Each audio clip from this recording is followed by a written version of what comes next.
Վստահ եւ ունակ։ Ես համոզված չեմ, որ իմ կյանքում կա որևէ բնագավառ, որտեղ լիովին վստահ եւ ունակ եմ զգում։ Բարի լուրն այն է, որ Աստված է մեզ ունակ դարձնողը։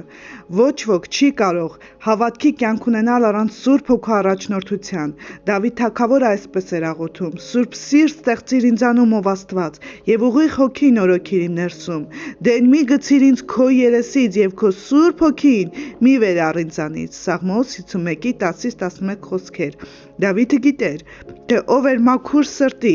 իր աղբյուրը, եւ հասկանում էր Սուրբ Հոգու ներգրավվածությունը դրանում։ Հովհաննես 20-ում Հիսուսն իր աշակերտներին տվեց Սուրբ Հոգին։ Նրանք Սուրբ Հոգու կարիքն ունեին, որպեսզի կարողանային ներել։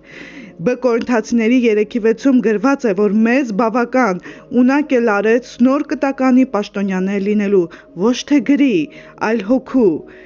որովհետև գիրը սպանում է, այլ հոգին կենդանացնում է։ Ինչու չհրավիրենք այսօր Սուրբ Հոգուն, որ փչի Սուրբ գրային այն խոսքերի վրա, որոնց անսպասելի հանդիպում ենք, որպեսզի դրանք բերեն կյանքի եւ կերպարանափոխություն։ Սուրբ Հոգին խոստացված մխիթարիչն է եւ խորհրդատուն, որ կսովորացնի եւ կհիշեցնի մեզ այն ամենը, ինչ Հիսուսն ասեց։ Այս թանկարժեք պարգևը խոսում է այն մասին, որ մենք